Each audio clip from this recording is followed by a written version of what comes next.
Here we are. Welcome to Race to Seven Figures. I'm Jess Todfeld, and with me, Trevor Crane, and I'm still in my exercise. I'm still racing. You are? Is that where you were? You were exercising just now? Not just now, but an hour ago. And then I had a call with a client who's getting a book done. He actually has a best-selling book that we put out just last month, and in his due date to have it in is in like 3 weeks. So we've got to submit the final book, and we're going over logistics, and I haven't had time to clean this up yet. So I was going to ask you why you didn't clean it up, but that's okay. We'll do it in editing. We'll have somebody in post deal with whatever that is. So where do we start? Yes. Well, let's start with introductions. So I'm Trevor Crane. This is Jess Todfeld. My expertise has been helping businesses grow and race for that seven figures. Jess has got some expertise when it comes to being the media man. He actually used to own Fox News, CBS, NBC, all that. No? Yeah, all of them. I was the owner. Exactly. But Jess actually teaches people how to. I actually interviewed him on my show last year called Greatness Quest several times, and we had so much fun. And there's so many things that are great that we're doing with entrepreneurs lately on our own rate in our different ventures and helping our clients. It seems like that's what everybody wants. So that's what this show is about. And Jess, what is the subject for today? Oh, the subject for today. Today. I think we're laying the groundwork, unless I'm forgetting something and you were teeing me up for it. But we're laying the groundwork so all of you know this quest is for all of you who want to be on a quest for seven figures, as well as us. I'd like to think that we are both at a successful time in our life, but we can even play a bigger game. And you take it from there. Well, I've made seven figures multiple times. I also have lost seven figures, which I can teach anybody who wants to learn how to do that. I will say that what's cool about where I've been the last few years is, and I've written a couple of books about this as far as my challenges and then my successes, is that I'm so grateful that I don't have to work as much now in my business that I have had in the past. And I wouldn't say I make more money now than I've ever made, which is not true, but I am the happiest dude ever compared to when I was a bit of a workaholic. So I believe in quality of life as you create your passion. So we're making decent money, real good money, but not necessarily the most I've ever made. And there's more to it than just the money for people who are tuning in and saying, oh, that's all these guys care about. And if you read stuff that both of us have written, and certainly on Facebook and elsewhere, we both happen to write about family time being important and things that are happening with our kids and our spouses. And yeah, I mean, having time for that, it's a lifestyle thing too. Well, Jess, talk to everybody. Can you tell them real quickly? Because I'm actually curious how you spend your time right now. I'm getting a drink here. That's what you see me doing. We thought it would be more interesting if we were more mobile. You can do that. By the way, people, you can type in below. Very purposely, one of the things we wanted for this show was to make it raw and authentic, which is actually more of what I want to talk about today. Stay tuned. Nice coffee cup. What? There's no reason why there shouldn't be some messaging there as well. Man, I have nothing. All right. Well, while we're talking, you can cut a Post-it. You can put it on there. All right. So yes. This is about authenticity, because I believe the only way that you can really connect with people these days. I just saw a Facebook ad online today, Jess, and it was this gal who was saying some good stuff about whatever it is that she does. She's helping people make more money. But it was such an overproduced video. Like there was music to it and professional lighting and all this stuff. And I love that. Yes. There was all this text that went on it, and she's talking about it, and the text swoops in, and I've done that, and I think it's great, it has its time, but it was so contrived, it seemed so inauthentic, and even though her tone and how she was presenting and all was great, I didn't want to have anything to do with her. I only watched particularly for marketing purposes about how it was disgusting me. I couldn't believe it. Like, it was really evil to say. Yeah. I didn't trust her because it wasn't genuine. So yes. you get genuine. Is it appropriate for myself? I think it's totally appropriate. No, you're absolutely right. And for somebody, so my background, for people just meeting me for the first time, is that I was a TV producer for 13 years. And I worked at ABC, NBC, and Fox. I didn't own them, but since they're not in the room, then I owned them. Then we can say whatever we want. Worked for, I thought owned. Oh, damn. I need a new partner. So yes, I was a producer, and I also did on-air work early on in my career, and it's funny, more recently now, and I didn't tell you the in-between of what happened. I've been doing a whole lot more on-air stuff, but what happened was I decided to start a business before leaving my cushy day job. It's kind of cushy. Day job as a TV producer, and by that I mean it was a lot of work, and it always sounded great at barbecues. Meaning I was less than fulfilled. What's that? Being the TV producer part? Yeah, perfect to say at a barbecue. Like, oh, what do you do? I'm a TV producer. Oh, really? What? But I was less than fulfilled. I wasn't seeing my family enough. Yeah. And my older son, who's a teenager now, was a little kid. And I remember in the early days, I'd come home and I'd rush home.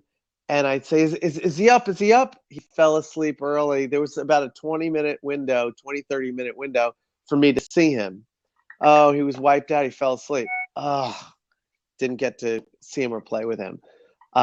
So started a business, kind of like the Robert Kiyosaki, don't quit your day job, start a business, Rich Dad, Poor Dad, who I met and booked when he came out with Rich Dad, Poor Dad.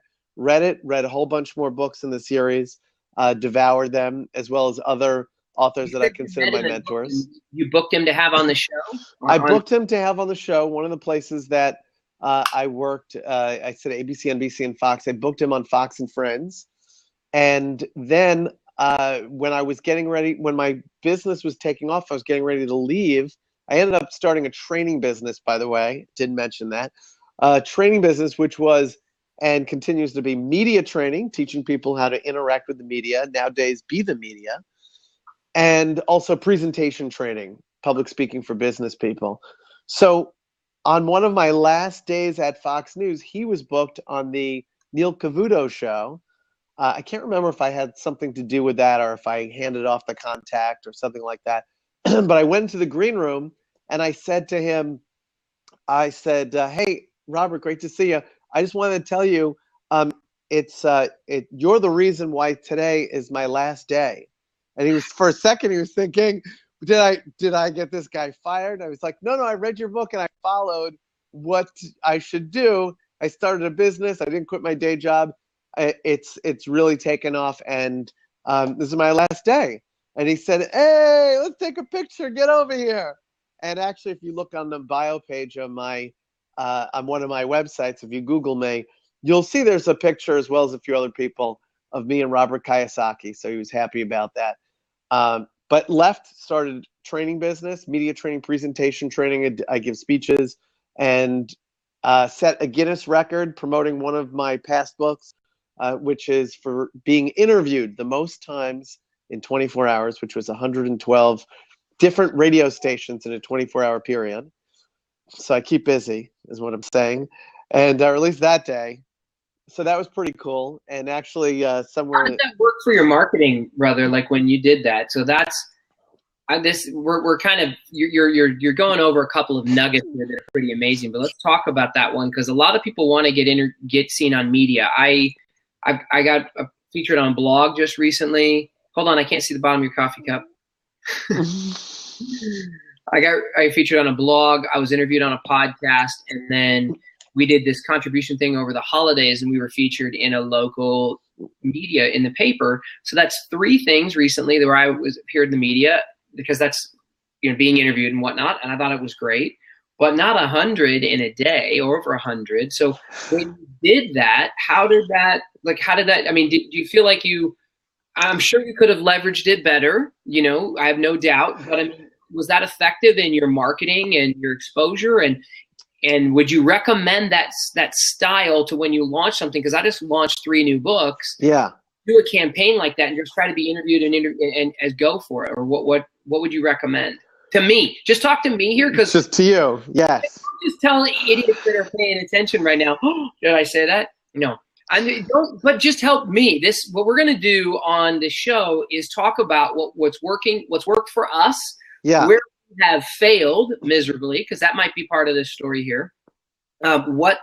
If there's any kind of shortcuts to creating success, everybody, it's a race to 7 figures that everybody wants. I mean, you want to get there. Hopefully with a smile on your face, but let's be authentic about the coaching consulting that we give on what we can use. So how would you recommend I use that strategy in my media for my books, or however you want to answer that question? Well, I'll tell you, was it a gimmick? Or, some sort of, I guess gimmick is probably the right word. Yeah, sure it was. And I really have gotten the most leverage. So if I'm going to be completely honest, should we do that? Should we be completely honest on our blab? No.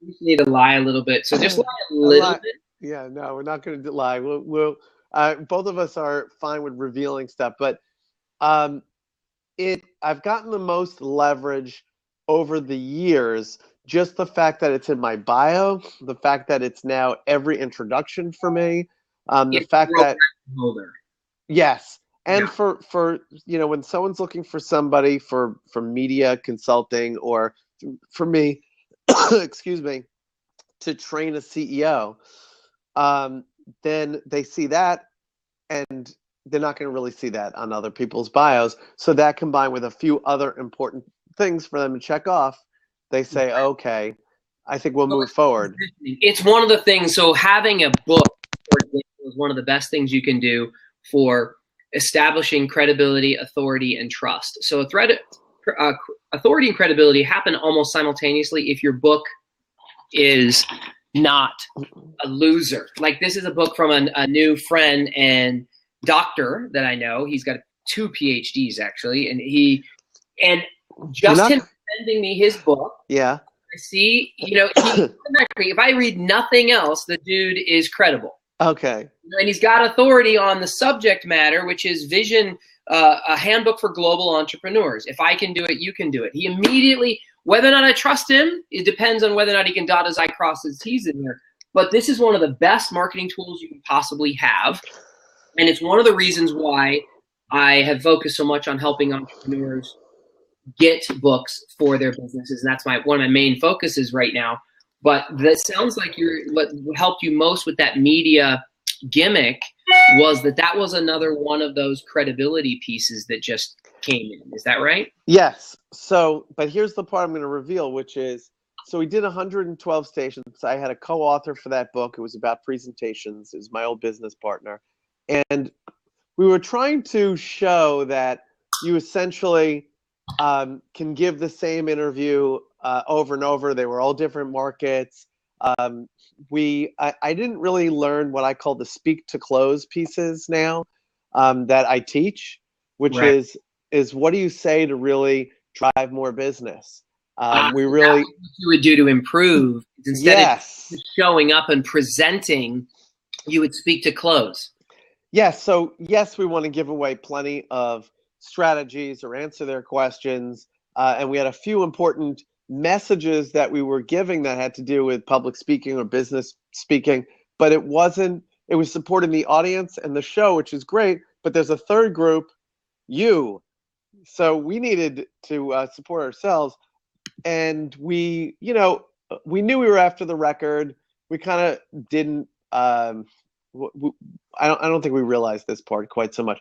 So one thing that we should have done is had a free item that people can go and they can get and opt in right away. I know we had some sort of opt in, or we mentioned the website, but we didn't really have, I think, as sweet of an offer and call to action and a whole funnel ready. So much work went into putting the that whole campaign together that we didn't do that.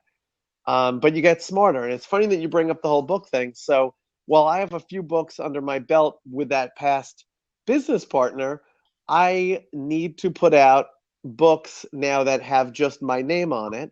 So I'm going to bring up early on, since this is the quest for seven, the race for seven figures, not to mix up Quest with some other branding that Trevor has. Why would we do that? Although you can go to the Greatness Network. That's not Quest, and go to the Greatness Network where you're going to have all of these shows and others. Yes. Plug. But you have a book that's titled what? Hold on. Let me just see if I can remember it here. Oh, yeah. Greatness Quest? Yes. So it's stuck in my head. Just came out. Go to Amazon. Here's a call to action. Go to Amazon.com. Check that out. And you'll see what it's all about. Greatnessquest.com. Check it out. Get the book bonuses, baby. That's it. So that's what we should have said in the interview. Right. Go to this website and you're going to see, go get those book bonuses. Those book bonuses are only there today. So that would have been something I would have added and changed.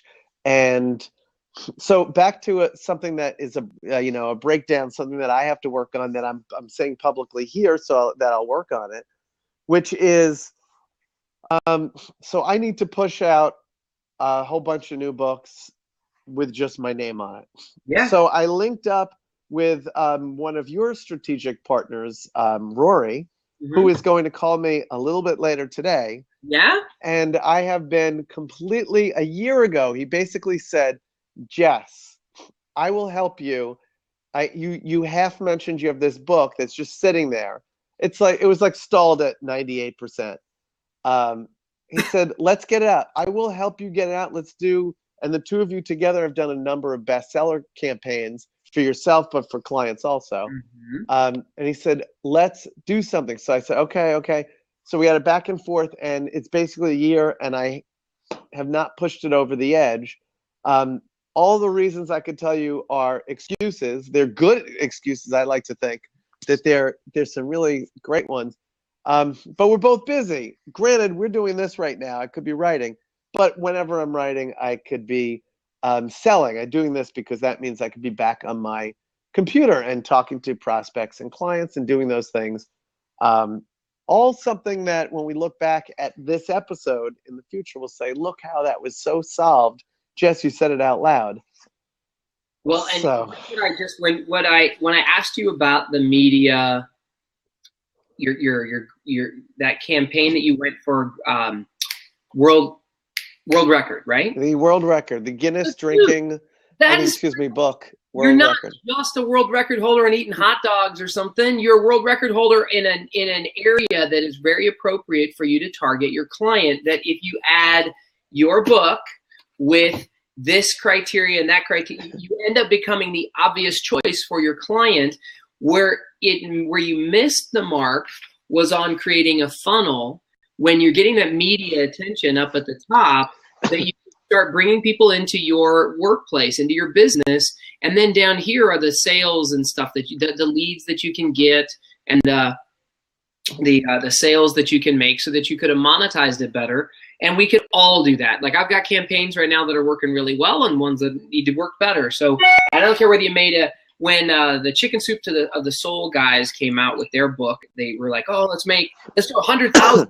Let's sell 1 million of them. Then they're like, let's sell 1 billion of them. They kept raising the bar on how to get it done within a certain period of time. So it's always going to be that. I'm pretty sure I met both of them numerous times that they bought a whole bunch of books on the first run.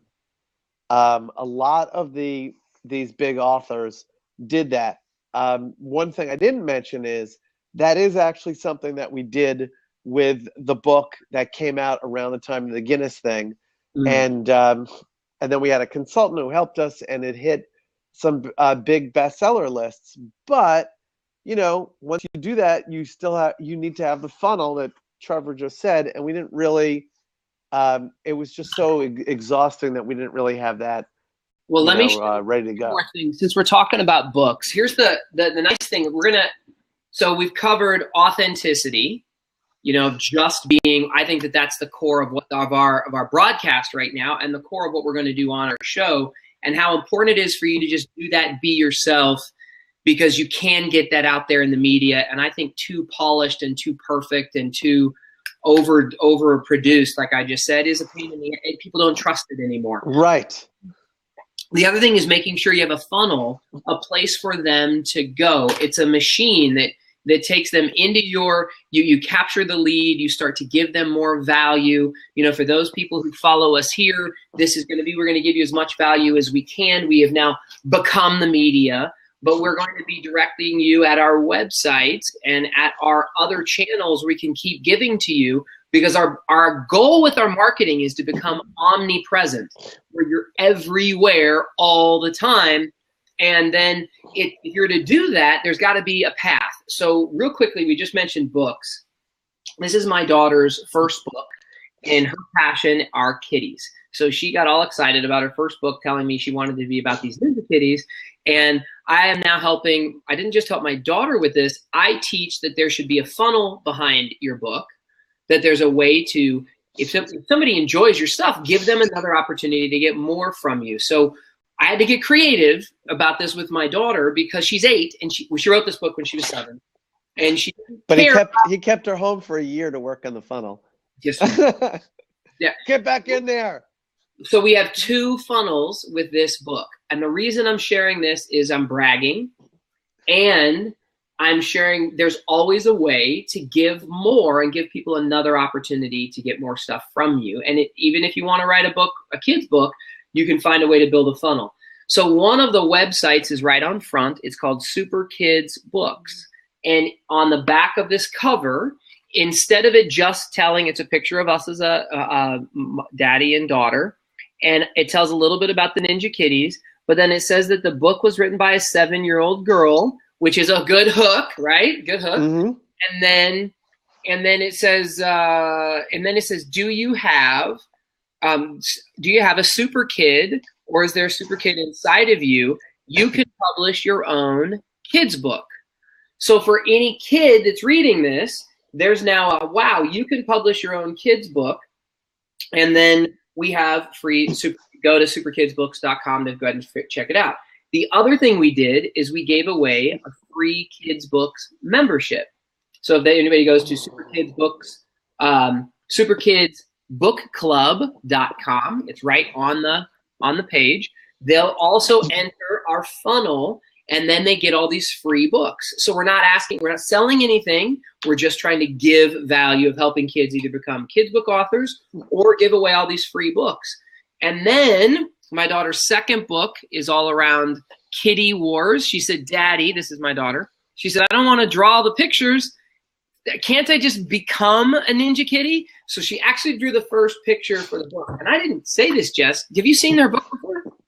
I have right now the digital versions, but I'm going to order the physical versions so I can have them at my house, because they look pretty cool. I did watch it on a video. Did all of the drawings, and then we paid someone else to color it. Now it seems, and I saw you in a video on Facebook talking about that. That looks like it took a while.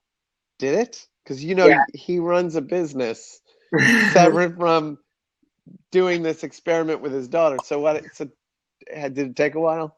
Well, it did, and I also have I do my best to leverage other resources. The biggest challenge was getting my daughter to stay consistent, to draw 70 pictures that went in this book. This is not a short book. This is almost a 100-page book. It's not. The new book is 100 pages. It's 98 pages is her new book, and they're all photographs of our movie shoot that we did where she became the Ninja Kitty, and that took a lot more work than I would have anticipated. I'll cover that later.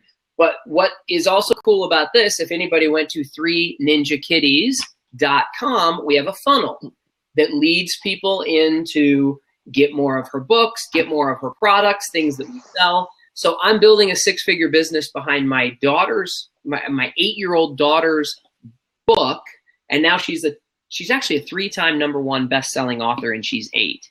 So all of that is positioning and strategy and gimmicky, Jess. to go ahead and use, because I want it as proof and evidence that when people are choosing who they're going to hire, that I can help you with your book too. Yes. So you can tell that books are one of the big strategies that the two of us work with. Trevor is obviously someone who that's part of his consulting. I'm just somebody who's used that strategy and needs to continue to use that strategy and just make time. Well, and you just said something also really key, Yeah. is that one book isn't enough. You got one, and you're like, you know what? Now I need my own with my name on it instead of a co-authored book. And I co-authored a book last year with Rory, who you're talking about. And there's called. I'll go grab the book. Your Epic Book Launch is what it's called. Yes. Your Epic Book Launch. My new program this year is called Bestseller Big Business. So I'm helping people write a best-selling book and build a big business behind it. And that's a program I'm running on, not with another team. I give them access to my publishing team, but I just show you how to do it. I mentor you. And last month I helped 2 of my clients become bestsellers. This is not supposed to be a commercial. This is just saying how important it is for you to use books and things like the marketing idea of using things. I want to become a Guinness Book World Record holder in something, and it ends up gives you credibility. Maybe bestseller book related for having the most best-selling clients. Dude, that's a good idea. How did you actually do the research to find out that there was a world record thing, so you could find that out, that was one you could compete in? Well, so a friend who was a public relations guy said, oh, well, you have a book coming out soon. Great. Well, you're the media guy. I hope you do this bigger than anybody else. So I said, okay, what does that mean? And he said, how about Guinness Record Big? So I just laughed, and same thing. I said, is there a record for that? So we go on the computer. It was 2009, so we still went like that instead of like that. And then we looked. There was a record for most interviews. It was 72. We did 112 in a 24-hour period. It had to be 5 minutes long or longer, and there were a bunch of other things that we had to do. We only had the paperwork for 96. So technically, for some people who Google me, there was a New York Times article. I mean, if you go to the website for Guinness Records, it says 96 in there. I go with 112 because we did that. We just had to get a letter from every single station. It's a whole nightmare and everything. Anyway, so I don't remember where the heck we were going with all this, but how did we know? So for you just go to the website for Guinness Record, Google it, and go to their website and look inside, do the search for different records related to publishing or bestseller, but probably publishing.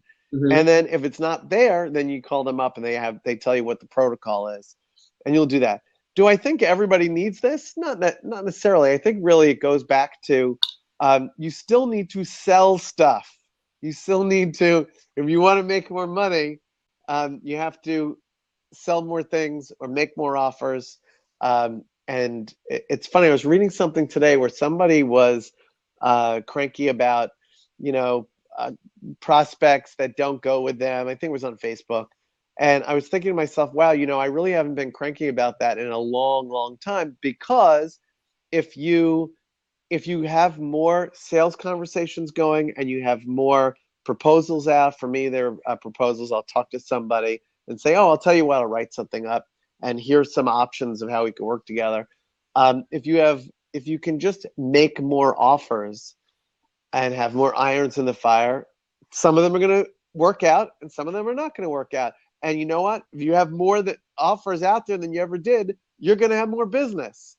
So, I'll look at the things that didn't work out and I'll just say, okay, so, it wasn't meant to work out with that person. On to the next thing. I partnered with Grant Cardone on our TV show that we had last year called Greatness Quest.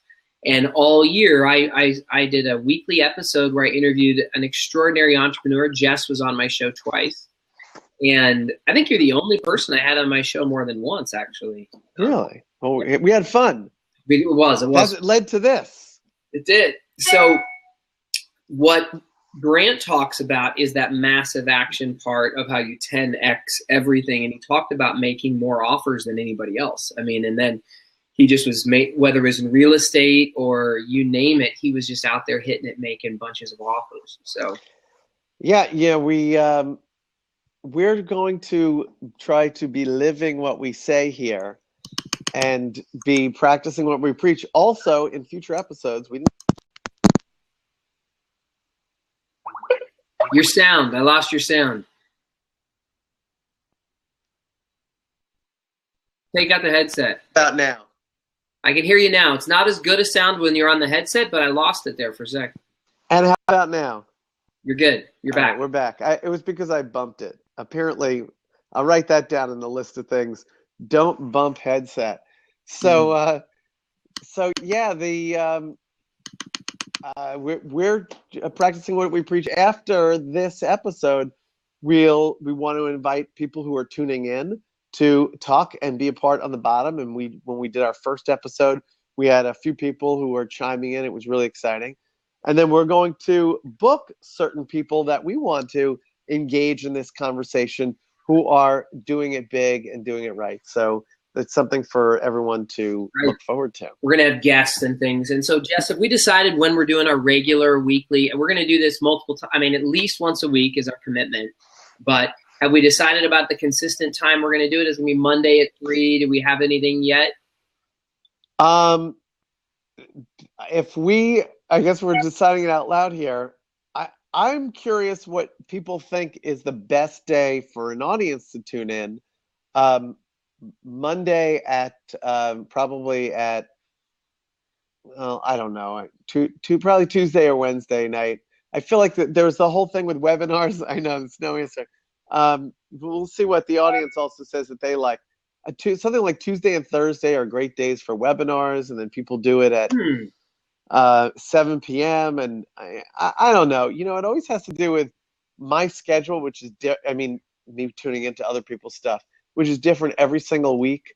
What if it shows like a lunch and learn type of thing on a Monday and we did noon? That would be good. From time to time, I will have a client all day on a Monday, and we will just have to have a backup plan if that's the case. But we can potentially do a lunch and learn type of a thing, because then it's on lunch and learn. Coast time, that's going to be 12, and then Pacific, it's going to be 9 a.m. So people. It's a breakfast and learn for those folks. Is that what we call that? And then in Australia, it'll be whatever it is, middle of the night. So it just depends. Late at night. Did that sound Australian?